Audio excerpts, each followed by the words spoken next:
السلام علیکم ورحمۃ اللہ وبرکاتہ۔ دوستو، ویڈیو کی طرف جانے سے پہلے آپ سے ہماری گزارش ہے، اگر آپ نے ابھی تک ہمارے اس چینل کو سبسکرائب نہیں کیا تو ویڈیو کے نیچے ایک ریڈ کلر کے سبسکرائب کا بٹن ہے، اس کو دبا دیں اور اس کے ساتھ آنے والے بیل آئیکن کو بھی دبا دیں۔ اس سے فائدہ یہ ہوگا کہ ہم جب بھی کوئی ویڈیو اپلوڈ کریں گے تو سب سے پہلے وہ آپ دیکھ سکیں گے۔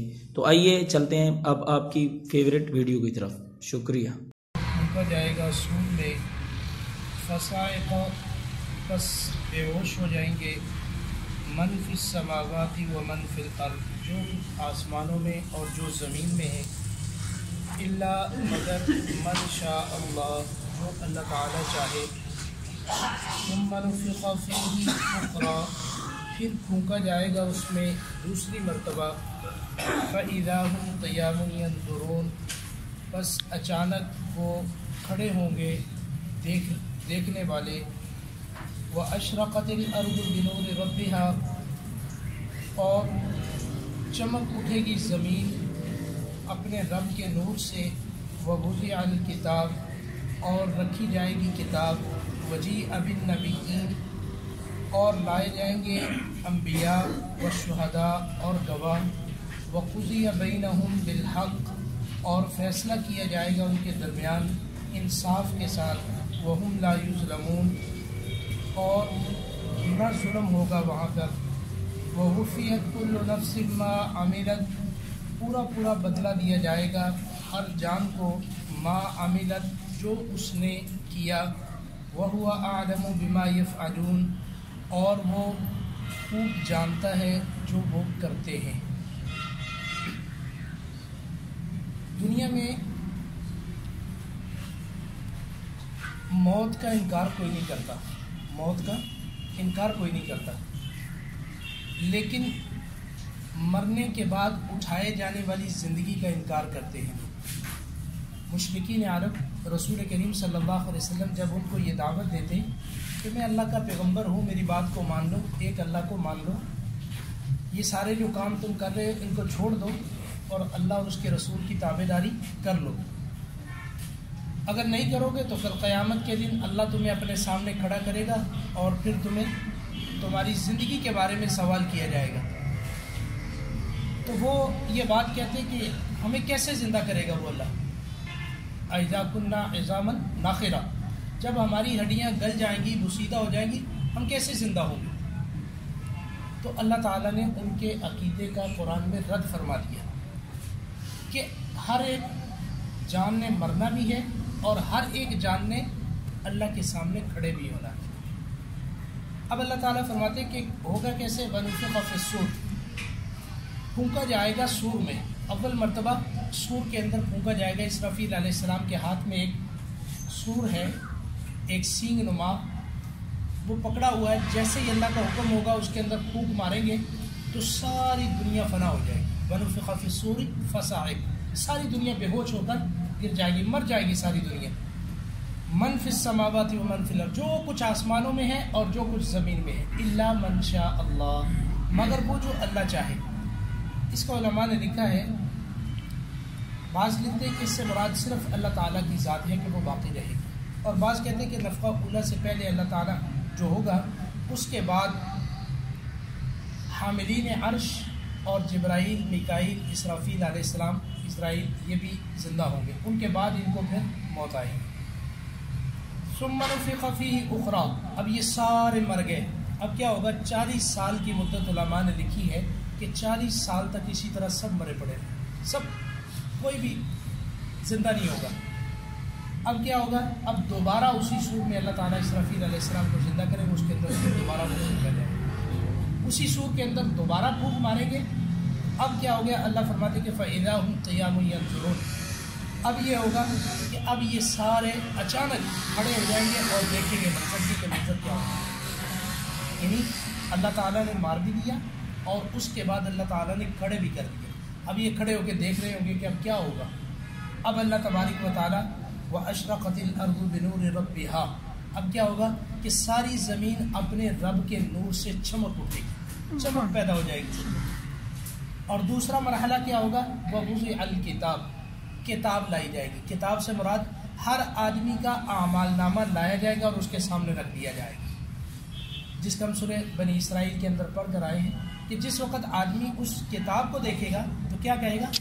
ما لہذا الکتاب لا یغادر صغیرۃ ولا کبیرۃ الا احصاها، کیا ہو گیا اس کتاب کو کہ اس نے کوئی ایسی چھوٹی یا بڑی ہماری چیز چھوڑی ہی نہیں، تمام چیزیں اس نے جو ہے اس کے اندر درج کر دی. میں یہ حرکت کر رہا ہوں ہاتھ سے، میں بول رہا ہوں، یہ تمام باتیں اس کتاب کے اندر نوٹ ہو رہی ہیں. ہماری حرکات و سکنات ہر چیز اس کے اندر نوٹ ہو رہی ہے. یہاں پہ کتنے بیٹھے، کیا کر رہے ہیں، یہ ساری باتیں اس کے اندر نوٹ ہو رہی ہیں. جو عمل کرتا رہا ہر لمحہ ہر سیکنڈ ہمارا نوٹ ہو رہا ہے اس کتاب کے اندر.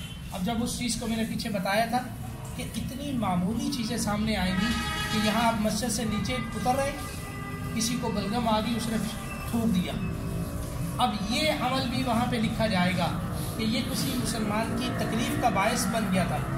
کسی دوسرے مسلمان کو تیرا تھوک دیکھ کے کراہت ہوئی تھی، تو نے فلاں جگہ پہ تھوکا تھا، فلاں جگہ چھلکے پڑے تھے تو نے نہیں اٹھائے، فلاں ایسے تھا، فلاں ایسے تھا. اب یہ انسان جب اس کو دیکھے گا اور کہے گا کیا ہو گیا اس کتاب میں، یعنی یہ معمولی باتیں بھی اس کے اندر کیا ہوں گی، درج ہوں گی. تو اللہ تعالیٰ کیا کریں گے، ووضع الکتاب، پھر وہ اعمال نامہ سب کے سامنے لایا جائے گا، رکھا جائے گا. وجیء بالنبیین، اور انبیاء علیہم السلام کو بھی لایا جائے گا، انبیاء علیہ السلام بھی آئیں گے. والشہداء، اور گواہ بھی آ جائیں گے ہر فعل کے. دیکھو دنیا اللہ کو کسی چیز کی ضرورت تو نہیں ہے کہ وہ گواہوں کو لائے. اللہ تعالیٰ تو ہر چیز کو جانتے ہیں، میرا عمل کیا ہے، آپ کا عمل کیا ہے، اللہ تعالیٰ جانتے ہیں. لیکن اس کے باوجود اللہ تعالیٰ چونکہ وہاں پہ کسی پہ ظلم نہیں کرے گے، اللہ ہر ایک کو بلائیں گے، تو نے یہ عمل کیا، تو نے یہ عمل کیا، پڑھ اپنی کتاب، اقرا کتابک کفا بنفسک اليوم، آج کے دن محاسبہ کرنے کے لیے یہ کتاب تیرے لیے کافی ہے، پڑھ اس کتاب کو. اب یہ کتاب پڑھے گا، ایک روایت پہ آتا ہے کہ جب یہ کتاب پڑھے گا اور تھوڑی سی پڑھ لے گا، اللہ تعالیٰ فرمائیں گے ٹھہر، جو پڑھا اس کے اندر کہیں میرے فرشتوں نے تیرے ساتھ زیادتی تو نہیں کی؟ نہیں ہے، پھر اور پڑھ. یعنی اسٹیپ بائی اسٹیپ پڑھتا جائے گا اور اللہ تعالیٰ اس سے پوچھتے چلے جائے. اب وہ ساری زندگی کی کتاب اس کے سامنے ہوگی. اب ایک تو کتاب اس کی گواہ ہو گئی، اور دوسرا جہاں پہ جو عمل کیا، وہ جگہ، وہ زمین کا ٹکڑا، اور وہ افراد، وہ اشیاء جن کے سامنے جو بھی عمل کیا، نیک عمل کیا یا برا عمل کیا، وہ سارے اعمال سامنے رکھ دیے جائیں گے. اب وہ گواہ بھی سامنے لے آئیں گے. ہاتھ سے کوئی غلط کام کیا تو یہ ہاتھ بھی بول پڑے گا. الیوم نختم علی افواہہم، اللہ منہوں پر مہرے لگا دیں گے، منہ بند کر دیے جائیں گے. ایک آدمی زبان سے بڑا بولتا ہے یا اللہ میں نے یہ نہیں کیا، یہ نہیں کیا، اللہ منہ کو بند کر دیں گے. اب جو عمل یہ کہہ رہا تھا میں نے نہیں کیا، وہ ہاتھ بولے گا یا اللہ اس نے یہ عمل کیا. یہ پاؤں بولیں گے، یہ ٹانگیں بولیں گے. یوم تشہد علیہم السنتہم وایدیہم وارجلہم بما کانوا یعملون، جو وہ کرتے رہے، ہاتھ بھی گواہی دیں گے، پاؤں بھی گواہی دیں گے، زبانیں بھی بولیں گی. تو یہ اللہ تعالیٰ فرماتے ہیں کہ اس وقت پھر سارے گواہوں کو لایا جائے گا. گواہوں کو لا کر ایک مثال میں عرض کر دیتا ہوں کہ پیچھے بھی میں نے کئی مرتبہ بتایا کہ نوح علیہ السلام کی قوم سے پوچھا جائے گا کہ بتاؤ بھائی یہ تمہاری قوم شرک کے اندر مبتلا تھی، کیا تم نے ان کو تبلیغ نہیں کی؟ تو کہیں گے کہ اللہ میں نے تو تبلیغ کی ہے، دن رات ان کو مناتا رہا، دن رات ان کے سامنے میں بات کرتا رہا، لیکن انہوں نے میری ایک بات نہ سنی. اب وہ قوم کیا کہے گی کہ یا اللہ ہمیں تو کہا ہی نہیں انہوں نے. صاف مکر جائے گی اللہ کی بارگاہ میں، صاف مکر جائے گی کہ ہم نے تو کہا ہی نہیں، ہمیں تو بتایا ہی نہیں کسی نے. اب اللہ تعالیٰ نوح علیہ السلام سے پوچھیں گے کہ نوح یہ تو انکار کر رہے ہیں، بتاؤ تمہارے کوئی گواہ ہیں؟ تو گواہی کے طور پہ اللہ تعالیٰ حضور علیہ السلام کی امت کو پیش فرمائیں گے. یہ حضور کی امت پیش ہوگی، ہاں بھی تم گواہی دو. یہ کہیں گے کہ یا اللہ نوح علیہ السلام ٹھیک کہہ رہے ہیں، یہ اللہ کا تیرا پیغمبر، یہ اللہ تیرا بندہ یہ ٹھیک کہہ رہا ہے، اور یہ سب جھوٹ بول رہے ہیں. اب وہ کیا کہیں گے؟ کہیں گے کہ یا اللہ یہ تو گواہ موقع پہ موجود ہی نہیں تھے، انہوں نے گواہی کیسے دے دی؟ گواہ کا موقع پہ موجود ہونا ضروری نہیں ہے. میں نے اس پہ ایک جمعہ بھی پڑھایا تھا، انشاءاللہ کبھی پھر موقع ہوگا تفصیل عرض کر دوں گا. گواہ شواہدات کا بھی ہوتا ہے، علامات کا بھی گواہ ہوتا ہے. اب یہ کیا کہیں گے کہ یا اللہ ہم گواہی دیتے ہیں کہ نوح علیہ السلام سچے اور ان کی قوم جھوٹی. اب اللہ تعالیٰ پوچھیں گے کہ بھئی یہ قوم تو کہہ رہی ہے کہ یہ موجود نہیں، تم گواہی کس بنیاد پر دے رہے ہو؟ اب یہ قوم حضور علیہ السلام کی امت کیا کہے گی کہ یا اللہ ہم گواہی قرآن کی بنیاد پر دے رہے ہیں. ہم نے قرآن میں پڑھا تھا کہ ربی انی دعوت قومی لیلا و نہارا، کہ تیرے نوح علیہ السلام نے یہ کہا کہ میں رات اور دن ایک کر دیا ان کو دعوت دیتے ہوئے. میں نہ دن دیکھا نہ رات دیکھی، ہر وقت ہر لمحہ ہر آن ان کو دعوت دیتا رہا.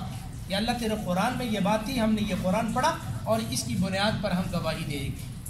پھر اللہ تعالیٰ میری اور آپ کی تصدیق کے لیے نبی کریم صلی اللہ علیہ وسلم تشریف لائے. امام الانبیاء علیہ السلام تشریف لائیں گے، اپنی امت کی تصدیق کریں گے کہ یا اللہ میری امت سچ بول رہی ہے. پھر یہ فیصلہ، حالانکہ یہ میں نے اس لیے بات بیان کی ہے کہ اللہ کو ان چیزوں کی ضرورت تو نہیں ہے، لیکن اس کے باوجود اگلا جملہ کیا ہے کہ اللہ تعالیٰ فرماتے ہیں کہ بخودی بینہم بالحق، ان کے درمیان انصاف کے ساتھ فیصلہ ہوگا، وہم لا یظلمون، اور ظلم نہیں ہوگا وہاں پہ. اب دیکھو کتنے انصاف کی بات ہے. اللہ جانتے ہیں نا، اللہ نے ان کو خلق بھی کیا، دنیا کے اندر انہوں نے نافرمانیاں کی، لیکن اس کے باوجود وہاں تمام تر جرا ہوگی، عدالت پوری لگے گی، وہاں تمام گواہ آئیں گے، سب کچھ ہوگا. پھر اس کے بعد فیصلہ. ہاں بھی جب یہ لاچار ہو جائیں گے مجرم لوگ، ان کے پاس کوئی بھی شاہد موجود نہ ہوگا، کوئی گواہی اور ان کا کوئی عمل بھی معتبر نہ ہوگا، اب ان کو جو ہے سزا دی جائے گی. اللہ فرماتے ہیں وَوُفِّيَتْ كُلُّ نَفْسٍ مَا عَمِلَتْ، پورا بدلہ دیا جائے گا ہر جان کو، ما عملت، جو اس نے کیا، جو اس نے کیا اس کا پورا. ایک چھوٹی سی نیکی کی، چھوٹی سی برائی کی، وَمَن يَعْمَلْ مِثْقَالَ ذَرَّةٍ خَيْرًا يَرَهُ، چھوٹی سی نیکی کی وہ بھی مل جائے گی. وَمَن يَعْمَلْ مِثْقَالَ ذَرَّةٍ شَرًّا يَرَهُ، چھوٹا سا برا عمل کیا اس کا بھی بدلہ مل جائے گا. تو یہ فرمایا کہ ما عملت، جو کچھ بھی کیا دنیا کے اندر، یہ مت سمجھے کہ آج ہم عمل کر رہے ہیں کوئی دیکھ رہا ہے کہ نہیں دیکھ رہا. اللہ تعالیٰ کی ذات دیکھ رہی ہے اور یہ ہمارے فرشتے لکھ رہے ہیں، اور یہ عمل کل قیامت کے دن ہمارے سامنے آ جائے گا. وَهُوَ أَعْلَمُ بِمَا يَفْعَلُونَ، اور وہ خوب جانتا ہے جو وہ کرتے ہیں. جو یہ سب کچھ کر رہے ہیں کون جانتا ہے؟ اللہ تعالیٰ کی ذات سب کچھ جانتا ہے. اللہ مجھے اور آپ کو مرنے سے پہلے مرنے کی تیاری کرنے کی توفیق عطا فرما دے. آگے اگلے رکوع میں جنت اور جہنم دونوں کا تذکرہ ہے، دونوں کی صفات اللہ تعالیٰ نے ذکر کی. انشاءاللہ اللہ مجھے اور آپ کو عمل کی توفیق عطا فرمائے. الحمدللہ رب العالمین والعاقبۃ للمتقین والصلاۃ والسلام